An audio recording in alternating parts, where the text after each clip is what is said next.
سلام اس پر کہ جس نے فضل کے موتی بکھیرے ہیں، سلام اس پر پروں کو جس نے فرمایا کہ میرے ہیں۔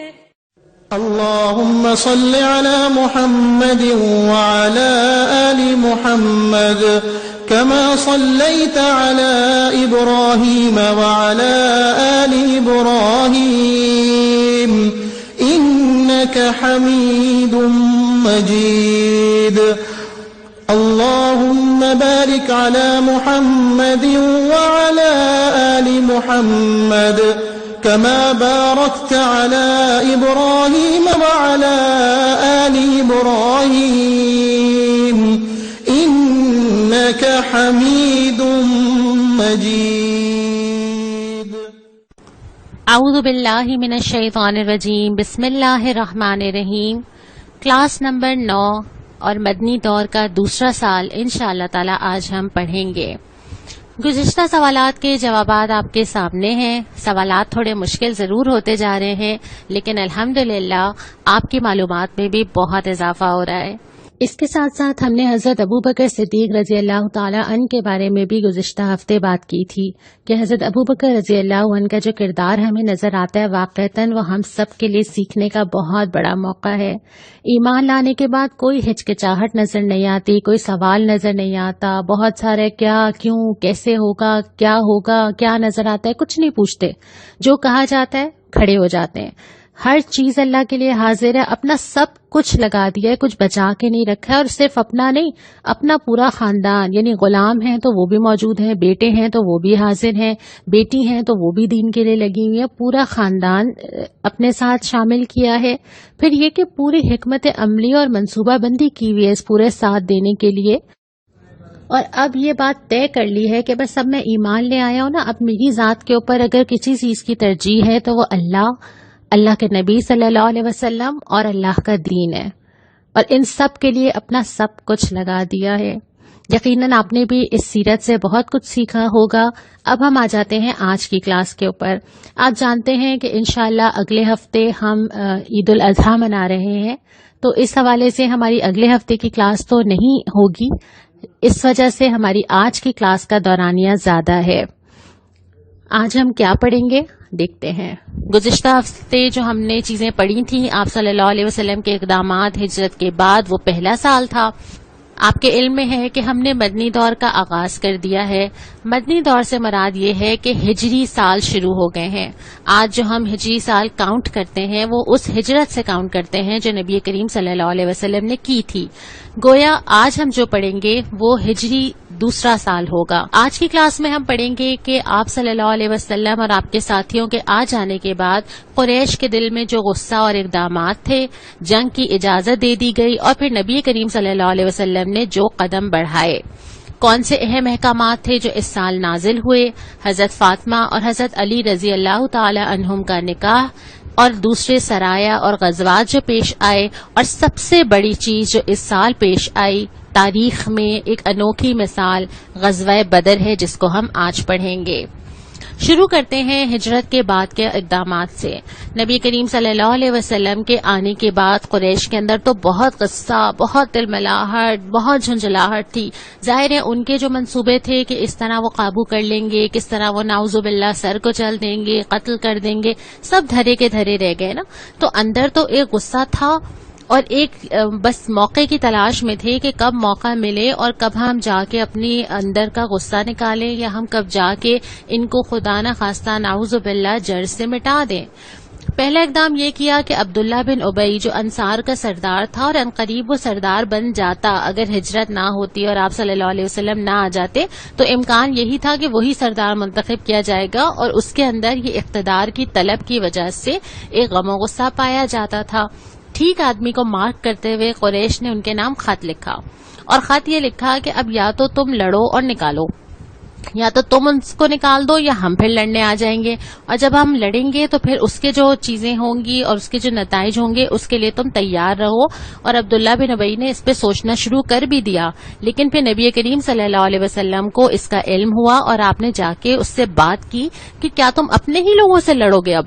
تو اس کی بات سمجھ میں آ گئی اور اس نے وہ ریاکٹ نہیں کیا جو قریش چاہتے تھے.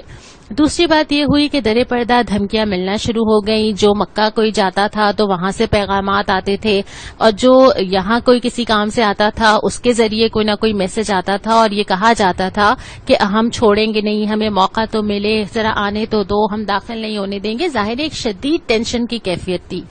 اس صورتحال میں آپ صلی اللہ علیہ وسلم اور تمام صحابہ رضوان اللہ تعالی علیہم اجمعین، ان کی کیفیت یہ تھی کہ راتوں کو وہ ساری ساری رات جاگتے تھے، پہرا دیتے تھے، چوکنا رہتے تھے، ہتھیار لگا کے سوتے تھے.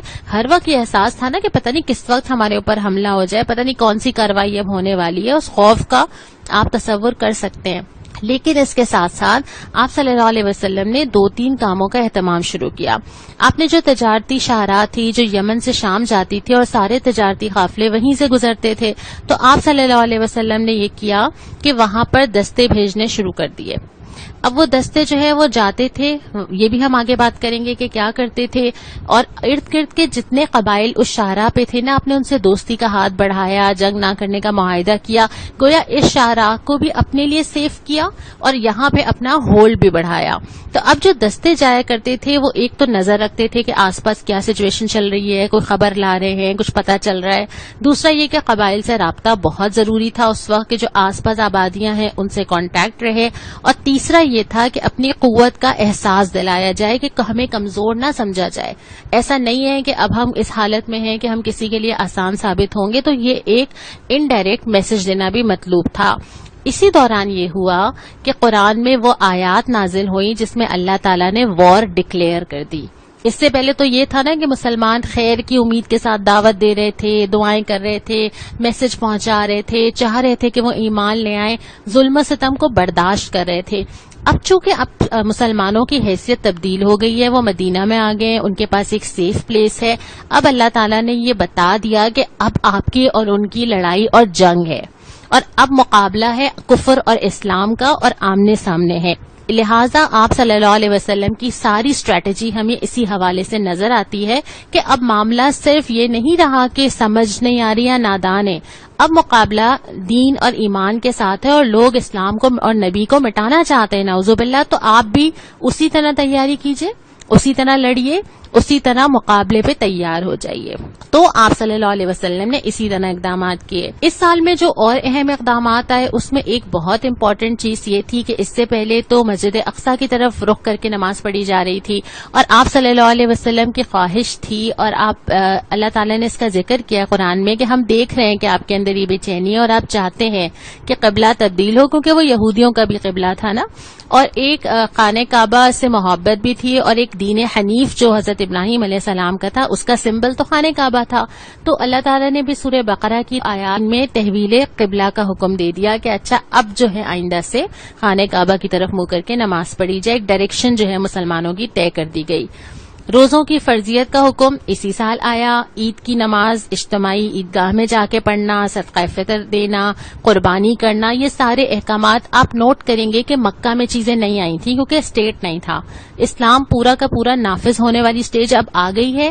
اب یہ ہو رہا ہے کہ احکامات شروع ہو رہے ہیں، اور انہی ساری چیزوں کے ساتھ ساتھ ہو رہے ہیں. جنگیں بھی چل رہی ہیں، خوف بھی چل رہا ہے، خوشیاں بھی ہو رہی ہیں، شادیاں بھی ہو رہی ہیں، اور ساتھ ساتھ اقدامات بھی ہو رہے ہیں. اور یہی زندگی ہے. زندگی میں یہی ہوتا ہے کہ آپ کی زندگی میں خوشی، غم، دین، آزمائش، آسانی ایک کے بعد ایک آ رہی ہوتی ہیں. اور اسی دوران یہ ہوا کہ حضرت فاطمہ اور حضرت علی رضی اللہ تعالی عنہم کا نکاح ہوا. آپ صلی اللہ علیہ وسلم نے حضرت علی کو بلایا اور ان سے پوچھا کہ تمہارے پاس کچھ ہے؟ انہوں نے کہا نہیں. آپ نے کہا وہ زرہ تھی نا تمہارے پاس ایک آئی تھی؟ تو انہوں نے کہا ہاں وہ تو ہے. پھر آپ صلی اللہ علیہ وسلم نے کہا اس کو سیل کرو، اس کو. پھر اس کے بعد گھر کا سامان لیا گیا، اور پھر ان دونوں کا نکاح نبی کریم صلی اللہ علیہ وسلم نے پڑھایا. اب جو اہم چیز ہم آتے ہیں وہ اس وقت کی مہمات اور غزوات پہ آتے ہیں. ہمیں لگتا ہے نا کہ مکہ سے آ گئے تو بس اب تو زندگی آسان ہے، مکہ سے نکل کے آ گئے. ایسا نہیں ہے. ویسے تو دین پہ چلنا کبھی بھی آسان نہیں ہے. دین پہ آپ کو عمل کرنا ہے تو آپ کو پروف کرنا ہوتا ہے انہی ساری آزمائشوں سے. پہلے وہ آزمائشیں باہر والوں سے تھیں جو کھلے دشمن تھے. اب یہ آزمائشیں کئی جگہ سے ہیں. دشمن اپنی جگہ موجود ہے, اپنے اندر مختلف مزاجوں کے لوگوں کو لے کے چلنا. جہاں آپ رہ رہے ہیں وہاں پہ طرح طرح کے لوگ, یہودی, مشرکین, منافق, سب کو لے کے چلنا. تو اب آزمائشیں سے زیادہ ملٹی پلائی ہو گئی ہیں. اب صورتحال یہ ہے کہ پہلے میں نے ذکر کیا کہ مختلف مہمات اور دستے تو بھیجے ہی جاتے تھے. غزوات اور سرایا کا ذکر ملتا ہے. غزوہ اس مہم کو کہتے ہیں جس میں آپ صلی اللہ علیہ وسلم خود تشریف لے کے گئے ہوں, لیکن سریہ اس مہم کو کہتے ہیں جس کی جمع ہے سرایا, جس میں آپ صلی اللہ علیہ وسلم نے وقت بھیجا ہو, کسی کو سربراہ بنا کر بھیجا ہو, لیکن آپ خود تشریف لے کے نہ گئے ہوں. تو اس دور میں ہمیں چھوٹے چھوٹے بہت سارے غزوات اور سرایا ملتے ہیں کہ کچھ لوگوں کا گروپ بھیجا گیا کسی قبیلے کی طرف, کسی مشن کی طرف, کسی کام کو دے کر, اور وہ جاتے بھی تھے, گشت بھی کرتے تھے, اور جو ڈیوٹی ان کو دی جاتی تھی وہ کر کے آتے تھے. بڑی چیز جو اس دوران ہوئی وہ تھا غزوہ بدر, جس کو یوم الفرقان کہا جاتا ہے. فرقان, فرق ہونا, الگ الگ ہونا, حق اور باطل کو چھانٹ دینے والا. اور یہ 17 رمضان 2 ہجری کو آیا. غزوہ بدر کی چیزوں کو ہم 5 عنوانات میں تقسیم کرتے ہیں. سب سے پہلے یہ کہ کیوں ہوا, تیاری کیا کی گئی, جنگ میں کیا ہوا, جنگ کے فوراً بعد کیا ہوا, اور پھر ہم نے اس سے کیا سیکھا. ہم اس پورے غزوہ بدر کو دیکھتے ہوئے اور پڑھتے ہوئے اس بات کو ذہن میں رکھیے کہ ہم ایک واقعہ نہیں پڑھ رہے کہ ہم یہ سوچیں کہ کیا اچھے لوگ تھے. یہ تو ایک پہلو ہے نا, لیکن وہ سارے لوگ ہمارے لیے مثال چھوڑ کے گئے ہیں کہ جب ایسا کوئی وقت آ جائے, اور ان سارے قصوں میں اپنے آپ کو اس کی جگہ رکھ کے ضرور سوچئے گا یہ میری اور آپ کی طرح کے انسان ہیں.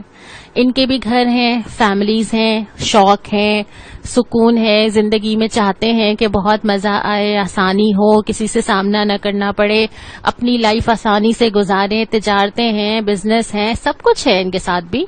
لیکن ایمان ایسی چیز ہے جس نے ایسی ایسی مثالیں قائم کر دی. ہم ہر ایک کے کردار میں اپنے آپ کو دیکھیں گے. ہوا یہ کہ آپ صلی اللہ علیہ وسلم نے سریہ نخلا کہا جاتا ہے کہ حضرت عبداللہ بن جحش رضی اللہ تعالی عنہ کی قیادت میں ایک وفد بھیجا, اور اس کو کہا کہ وہ جائے اور خبر لے اور راستے میں دیکھے.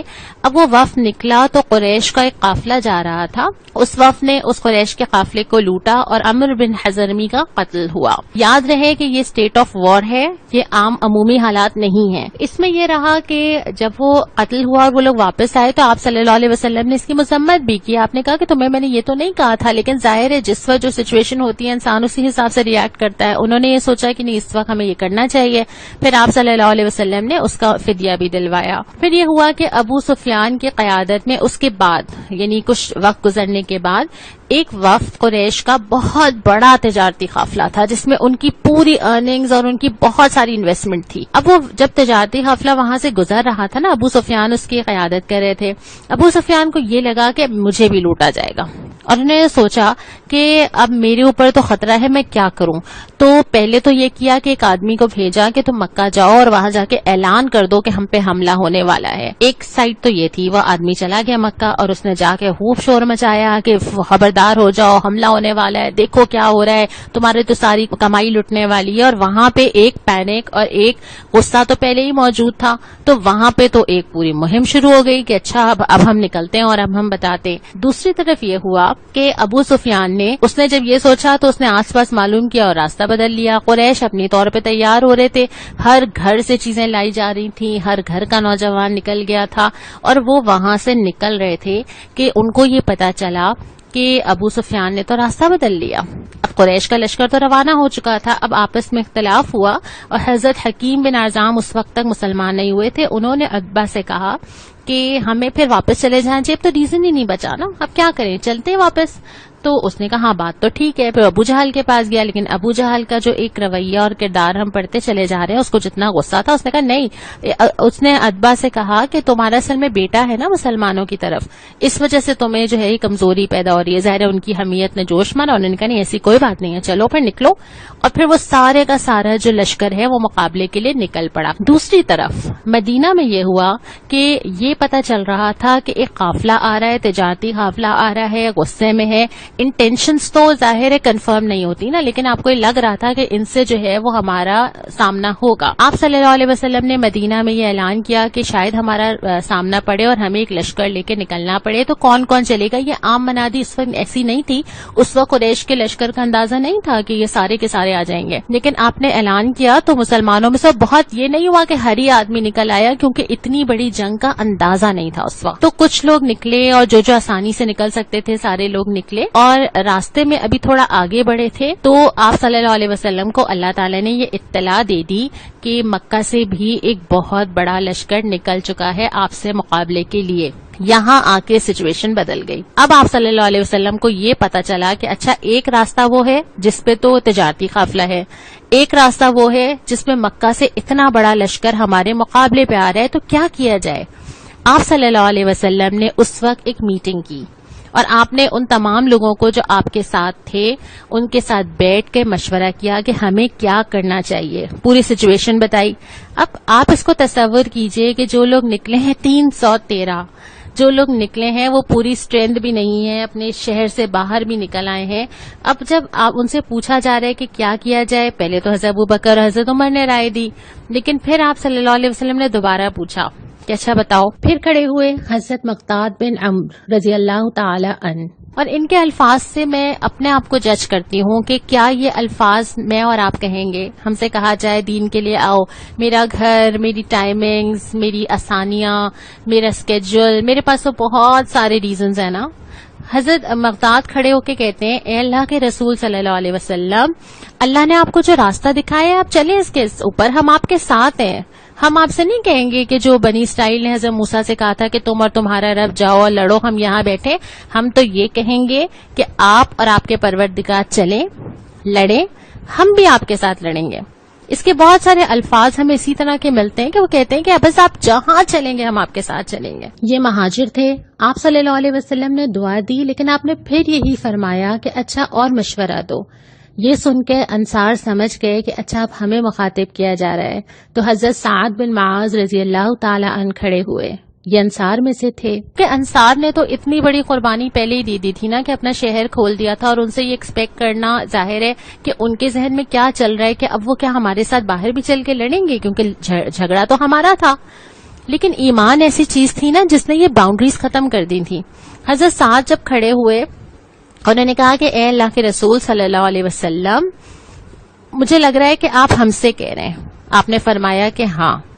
حضرت سعد رضی اللہ تعالی عنہ نے فرمایا ہم تو آپ پر ایمان لائے ہیں نا، ہم نے آپ کی تصدیق کر دی ہے، ہم نے گواہی دی ہے کہ آپ جو لے کر آئے ہیں وہ حق ہے، اور اس پر ہم نے اپنے آپ کو آپ کی اطاعت میں دے دیا ہے. آپ کا جو ارادہ ہے آپ چلیے.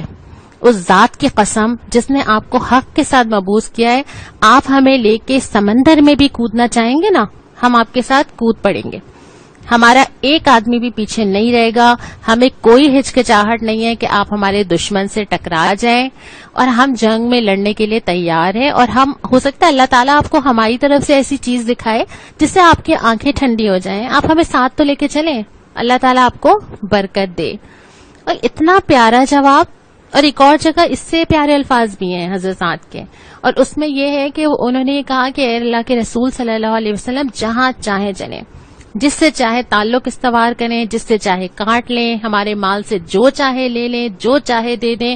آپ جو لیں گے وہ ہمیں زیادہ پسند ہوگا بنسبت اس کے کہ آپ جو چھوڑیں گے. آپ کا جو فیصلہ ہوگا ہم مانیں گے. یہ والے الفاظ میں اللہ تعالیٰ کے لیے کہہ سکتی ہوں، اللہ کی دین کے لیے کہہ سکتی ہوں. میرا جو مال اللہ کے لیے چلا جائے مجھے زیادہ محبوب ہے بجائے اس کے کہ جو میں روک لوں. میرا جو وقت اللہ کے لیے چلا جائے وہ زیادہ اچھا ہے بجائے اس کے کہ جو میرے ذاتی کام آ جائے. میری ساری چیزیں اللہ کے لیے لگ جائیں. یہ ہمت کی بات ہے، اور یہ ہمت ایمان ہی دیتا ہے. لیکن ایسا نہیں ہے کہ یہ مثالیں آج قائم نہیں ہو سکتی، یہ ہم سب کر سکتے ہیں. اللہ سے ایسا تعلق ہوتا ہے تو زبان سے پھر ایسے الفاظ بھی نکلتے ہیں. اس کے بعد جب آپ صلی اللہ علیہ وسلم کو یہ جوابات ملے، پھر منصوبہ بندی شروع ہوئی، پھر یہ طے کیا گیا کہ جنگی حکمت عملی کیا ہوگی، ہدایات دی گئی، بدر کے میدان میں پہنچے، وہاں پہ خیمہ لگایا گیا، مشورہ ہوا کہ نہیں یہاں نہیں وہاں لگائیے، چشمے کے پاس لگائیے، معلومات حاصل کی گئی مختلف لوگوں کو سے بھی، اور آپ صلی اللہ علیہ وسلم نے جا کے بھی راستے میں کچھ لوگوں سے کنفرم کیا کہ کس کے علم میں کیا ہے، جو ایک جاسوسی کا نظام ہوتا ہے اس طرح بنایا گیا، لشکر کی ترتیب بنائی گئی، صفیں بنائی گئی، لیکن جو کمپیریزن تھا نا وہ کچھ نہیں تھا. اگر آپ ساز و سامان دیکھیں، ظاہر مسلمان اس بھرپور تیاری سے نہیں نکلے تھے، تو صرف 313 تھے اور قریش 1000 آ رہے تھے، اور اس کے بعد جو اونٹ تھے مسلمانوں کے پاس وہ 70 تھے اور قریش کے پاس 700 تھے، جو گھوڑے تھے وہ 2 تھے اور قریش کے پاس 100 تھے، اور مسلمانوں کے پاس جو ہتھیار تھے اس میں صرف 2 تلواریں تھیں. یعنی ان تمام چیزوں کے ساتھ وہ وہاں سے نکلے تھے، لیکن بھروسہ چیزوں پہ تھا ہی نہیں نا. بھروسہ تو یہ تھا کہ اگر اللہ تعالیٰ نے مجھے فتح دینی ہے تو اللہ تعالیٰ اسی کے ساتھ دے گا، اور چیزوں سے زیادہ میٹر کرتا ہے کہ آپ کے پاس ایمان کیسا ہے، کیونکہ وہی آپ کی اسٹرینتھ ہے. اور اس کے بعد پھر بدر کے میدان میں پہنچتے ہیں، جو نقشہ آپ کے سامنے ہے اس وقت آپ کو نظر آ رہا ہے. کیفیت یہ ہے کہ مسلمانوں کا لشکر جیسا کہ آپ دیکھ سکتے ہیں کہ حوض کے پاس ہے، قریش کا لشکر سامنے کی طرف ہے، قریش کے پیچھے آپ کو نظر آ رہا ہے مکہ مکرمہ جانے کا راستہ ہے، اور مسلمانوں کی طرف جو ہے وہ مدینہ جانے کا راستہ ہے، اور درمیان میں جنگ کا وہ میدان ہے. اس کے بعد جنگ شروع ہوتی ہے. شروع ہوتے ہی سب سے پہلے قریش کی طرف سے للکارا جاتا ہے، اور 3 لوگ سامنے آتے ہیں جو اب آپ کے سامنے آ رہے ہیں. یہ 3 ہیں شیبہ بن ربیعہ، عتبہ بن ربیعہ اور ولید بن عتبہ. یہ سامنے آتے ہیں. پہلے تو یہ پکارتے ہیں کہ بھیجیے کون آتا ہے ہمارے مقابلے پہ، تو یہ 3 صحابہ آتے ہیں، حضرت عبداللہ بن رواحہ، عوف بن حارث اور معوذ بن حارث رضی اللہ تعالی عنہم. وہ پوچھتے ہیں تم لوگ کون ہو؟ وہ کہتے ہیں ہم انصار سے. وہ کہتے ہیں نہیں تم سے ہمارا جھگڑا نہیں ہے. پھر آپ صلی اللہ علیہ وسلم کو پکار کے کہتے ہیں کہ اپنے لوگ بھیجیے. پھر آپ صلی اللہ علیہ وسلم پکارتے ہیں تو حضرت حمزہ رضی اللہ تعالی عنہ، حضرت علی رضی اللہ تعالی عنہ، حضرت عبیدہ رضی اللہ تعالی عنہ، یہ تینوں آتے ہیں، اور اس کے بعد پھر جنگ شروع ہو جاتی ہے. اس پوری جنگ کے اندر جب تک جنگ ختم نہیں ہوتی، آپ تصور کر سکتے ہیں کسی کو معلوم نہیں ہے کہ نتیجہ کیا ہوگا، لیکن اگر آپ دنیا کے لحاظ سے کیلکولیشن کریں تو سمجھ آ رہا ہے کہ جیتنے کا کوئی سوال نہیں نظر آ رہا، کوئی کمپیریزن ہی نہیں بن رہا اتنے بڑے لشکر سے جا کے ٹکرانے کا. لیکن جو اس کے اندر مظاہرے ہمیں نظر آتے ہیں، پہلے تو ایمان کے مظاہرے نظر آتے ہیں کہ چھوٹا سا بچہ اس کو واپس بھیجا جا رہا ہے، وہ کہہ رہے ہیں مجھے نہیں جانا، حضرت عمیر بن ابی وقاص رضی اللہ تعالی عنہ. پھر یہ نظر آتا ہے باپ اور بیٹا آمنے سامنے لڑ رہے ہیں. یہ سارے جو لوگ جو مدینہ پہنچے تھے ہجرت کر کے، ان کی فیملیز مکہ میں تھی نا، اور اس میں بہت سارے ایسے لوگ تھے جو اپنے چچا سے، اپنے باپ سے، اپنے بیٹے سے لڑ رہے تھے. اور پھر نظر آتا ہے حضرت عمیر کا یہ واقعہ کہ ہاتھ میں کھجوریں ہیں، اور کہتے ہیں کہ اب کھجوریں کھا کے وقت کون ضائع کرے، اب تو جنت میں جا کے کھائیں گے. کھجوریں پھینکتے ہیں اور شامل ہو جاتے ہیں. پھر یہ بھی نظر آتا ہے کہ عتبہ بن ربیعہ کے جو بیٹے تھے حضرت ابو حذیفہ رضی اللہ تعالی عنہ، وہ مسلمانوں کی طرف سے لڑ رہے تھے، اور جب ان کے باپ کو قتل کیا گیا اور اس کی لاش لے جائی جا رہی تھی تو ان کے چہرے پہ رنج تھا. تو آپ نے پوچھا کہ کیا تمہیں اپنے باپ کے اس انجام پہ رنج ہو رہا ہے؟ انہوں نے کہا کہ نہیں یا رسول اللہ صلی اللہ علیہ وسلم، مجھے یہ غم نہیں ہے کہ اس کو یہ انجام پہنچا ہے، مجھے غم یہ ہے کہ یہ سمجھدار آدمی تھا، مجھے امید تھی کہ یہ ایمان لے آئے گا، مجھے اس کے ایمان نہ لانے کا رنج ہے. کیسی مثالیں ہیں یہ، کیسے لوگ ہیں یہ؟ جذبات تو تھے نا دلوں کے اندر، تکلیف تو ہوتی ہوگی نا، لیکن ان سارے رشتوں کے اوپر ایمان ہے، سب سے پہلے دین ہے. اور پھر اس کے دوران مسلمانوں نے وہ اللہ تعالیٰ کی نصرت محسوس کی، اور اس میں یہ تھا کہ دونوں لشکروں کو تعداد کم نظر آ رہی تھی، پھر اس کے بعد کفار کو مسلمان زیادہ اور مسلمانوں کو کفار کم نظر آنے لگے. بارش ہوئی غزوہ سے پہلے، اور اس میں ایک کیفیت سکینت کی طاری ہوئی. آپ صلی اللہ علیہ وسلم نے دعا پڑھتے ہوئے ایک ہاتھ میں مٹی لے کے پھینکی تو کفار میں سے ہر ایک کو لگا کہ اس کی آنکھوں کے اندر مٹی گئی ہے. اور اس کے بعد یہ بھی محسوس کیا کہ کوئی اور ہمارے ساتھ لڑ رہا ہے. بعض صحابہ نے اس کو کوٹ کیا ہے، میں کسی کو تلوار مار رہا ہوں تو اس کی گردن میری تلوار لگنے سے پہلے گر گئی، اور میں کسی کو زخمی کرنا چاہ رہا ہوں تو اس کا ہاتھ کٹ کے گر گیا جو کہ میں نے نہیں کاٹا تھا. اور کچھ لوگوں نے ذکر کیا کہ مجھے فلانا نے مارا ہے، وہ اس کا کوئی وجود ہی نہیں تھا. تو صاف صاف محسوس ہوا، جس کو اللہ تعالیٰ نے بعد میں سورہ انفال میں کہا کہ ہم نے فرشتوں سے تمہاری مدد کی، اور وہ 1000 فرشتے بھی میدان جنگ میں موجود تھے. قدرت اور فرشتے اور یہ ساری چیزیں تو اللہ تعالیٰ کے ہاتھ میں نا. یہ میدان جنگ میں بھی اور یہ میری زندگی میں بھی میری مدد کر سکتی ہیں اگر اللہ میرے ساتھ ہو. اور اسی غزوہ بدر کے دوران نبی کریم صلی اللہ علیہ وسلم کی بڑی رقت والی دعائیں بھی ملتی ہیں نا, کیونکہ دعا بھی تو ایک طاقت ہے نا. اور آپ صلی اللہ علیہ وسلم نے دعا مانگی کہ اللہ کہ تھوڑے سے لوگ ہیں نا, اگر یہ بھی چلے گئے یا ان کا بھی نام مٹا دیا گیا تو روئے زمین پہ تیری عبادت کرنے والا کوئی نہیں ہوگا.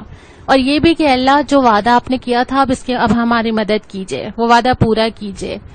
اور پھر ہم نے دیکھا کہ یہ تھوڑے سے لشکر نے اس بڑے سے لشکر کو کیسے شکست دی, کیسے حالات بدلے, اور کیسے وہ چیز اللہ تعالیٰ نے دکھائی جو انسان کبھی سوچ بھی نہیں سکتا. اور یہ چیزیں اللہ تعالیٰ میری اور آپ کی زندگی میں بھی دکھا سکتا ہے. اور اس بڑے درجے کی وجہ کیا ہے کہ انہوں نے دین کا ساتھ اس وقت دیا جب دین کو ضرورت تھی. بعد میں تو فتح مکہ میں بہت لوگ ایمان لائے. اسی طرح جب آج دین اگر قائم نہیں ہے نا, ہم نے پچھلے ہفتے پورا ہفتہ اس پہ ڈسکشن کیا کہ کیا بدلنے کو دل چاہتا ہے, معاشرے میں کیا چینج آنا چاہیے. بہت سارے لوگوں نے مجھے یہ بھیجا کہ معاشرے میں بہت کچھ بدلنے کا ہے اور سب کچھ دل چاہتا ہے بدلنے. اس وقت جو شخص بدلنے کی کوشش کرے گا, سنت کو زندہ کرے گا, دین کا ساتھ دے گا, وہ اتنا بڑا درجہ لے کے چلا جائے گا. لیکن جو بعد میں اگر دین قائم ہی ہو تو پھر تو ہر ایک کے لیے آسانی ہے. اس کے بعد پھر جب یہ غزوہ مکمل ہوتا ہے, 3 دن آپ صلی اللہ علیہ وسلم صحابہ کے ہمراہ وہاں اور رہے. قیدیوں کا معاملہ آیا تو آپ صلی اللہ علیہ وسلم نے رائے طلب کی. حضرت ابو بکر صدیق رضی اللہ تعالی عنہ نرم مزاج تھے. انہوں نے کہا یا رسول اللہ فدیہ لے لیجئے, معاف کر دیجئے. حضرت عمر رضی اللہ تعالی عنہ کے مزاج میں گرمی تھی. انہوں نے کہا کہ نہیں, ہم میں سے ہر ایک کے رشتہ دار کو اس کے حوالے کیجئے جو کافر ہے اور ہم ان کی گردنیں اڑائیں گے. آپ صلی اللہ علیہ وسلم نے حضرت ابو بکر رضی اللہ تعالی عنہ کی رائے کو قبول کیا. لیکن بعد میں قرآن نے تصریح کی کہ ابھی تو آپ نے یہ طے کر لیا ہے فدیے کا معاملہ, لیکن جب جنگ ہو رہی ہو تو پہلی فکر یہ نہیں ہونی چاہیے, ورنہ تو لوگ یہ کوشش کریں گے کہ فدیے کے لیے قید کریں صرف نہ, مارے نہیں. تو جنگ کے دوران آپ کو ترس نہیں کھانا ہے, اچھی طرح قوت کو کچلنا ہے.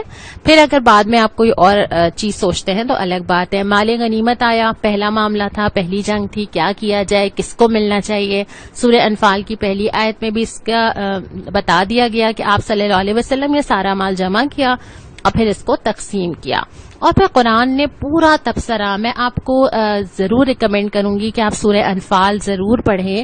قرآن نے پورا تبصرہ کیا ہے. پہلے کوتاہیوں پہ توجہ دلائیے کہ تم نے جو غلطی کی اور تمہیں اپنی استغفار کرنا چاہیے اور اللہ سے اپنی کمزوری کی معافی مانگنی چاہیے.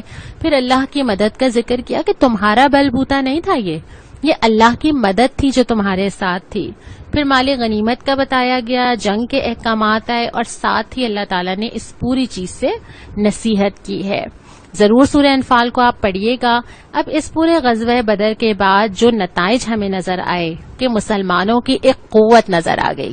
یعنی اب تک تو یہ لگتا تھا نا کفار کے لیے بھی, قریش کے لیے بھی, یہ کہنا بہت آسان تھا تھوڑے سے لوگ ہیں ان کو نام و نشان مٹا دیں گے. اب پتہ چلا کہ یہ اب ممکن نہیں ہے, اور ایک قوت کا مظاہرہ ہوا, اور قریش کا جو ایک روب اور ایک دبدبہ تھا اس کا خاتمہ ہوا. حق اور باطل کھل کے آ گیا سامنے, خود مسلمانوں کے سامنے بھی آیا. انہوں نے بھی ایسی بہت ساری چیزیں دیکھی جو ان کے سامنے آیا, اور عام لوگوں کے سامنے بھی آ گیا کہ تھوڑے ہی سے لوگ ہوں, اور یہ ہمیشہ کے لیے اصول سامنے ہے, آج بھی ہمارے لیے ہے. حق تھوڑا بھی ہونا اللہ کی مدد کے ساتھ بہت زیادہ ہوتا ہے. اور یہ یقین پیدا ہوا سب کے اندر, ہم بھی پڑھ رہے ہیں تو ہمیں بھی محسوس ہو رہا ہے نا کہ بس اللہ کی مدد چاہیے ہر معاملے میں. اللہ ساتھ ہونا, پھر معاملات کیسے سیٹل ہوتے ہیں, آسانیاں کیسے ہوتی ہیں, مدد کیسے آتی ہے, وہ زندگی میں ہمیں نظر آ جاتا ہے. لیکن اس کے بعد ایک ٹرننگ پوائنٹ یہ آیا کہ جو یہودی تھے وہاں کے مدینہ کے, ان کے اندر جو سازشی نیت تھی جو ہم نے پہلے پڑھا, ان کی طرف سے اب سازشوں کا آغاز شروع ہوا. گویا مقابلے پہ جب یہ لگا کہ نہیں مقابلہ کر پائیں گے, تو اندرون خانہ جو لوگ سازش کرنے کی کوشش کر رہے تھے وہ ہم انشاءاللہ تعالی آگے پڑھیں گے. آج کی کلاس میں اس غزوہ بدر میں اتنی سنتیں ہیں کہ میں نے آج کوئی سنت نہیں لی. دین کے لیے کھڑے ہونا اور یہ ساری چیزیں, آج میں صرف ایک سوال آپ کے سامنے رکھ رہی ہوں, اور اس سوال کے جواب میں یہ نہیں چاہوں گی کہ آپ یہ کہیں کہ نہیں ہم ایسا نہیں کر سکتے. مطلب میں یہ چاہ رہی ہوں کہ آپ اپنی کمزوری کے بجائے مجھے اپنی قوت بتائیے کہ ان غزوہ بدر کے حالات سے آج کل کے لیے یا اپنے لیے آپ نے کیا سیکھا. آپ نے یہ نہیں کہنا کہ ہم کہاں, آپ نے یہ کہنا ہے کہ ہاں ہمارے اندر کیا ہے، کیا کر سکتے ہیں، کیا طاقت ہے، کیا قوت ہے، کیا ارادہ ہے. غزوہ بدر کے حالات سے میں کیا سیکھوں گی، یہ انشاءاللہ تعالی آپ بات کریں گے. اگلی کلاس میں انشاءاللہ تعالی ہم 3 ہجری کے اوپر بات کریں گے. السلام علیکم ورحمۃ اللہ. سلام اس پر کہ جس کا نام لے کر اس کے شیدائی الٹ دیتے ہیں تخت قیصریت.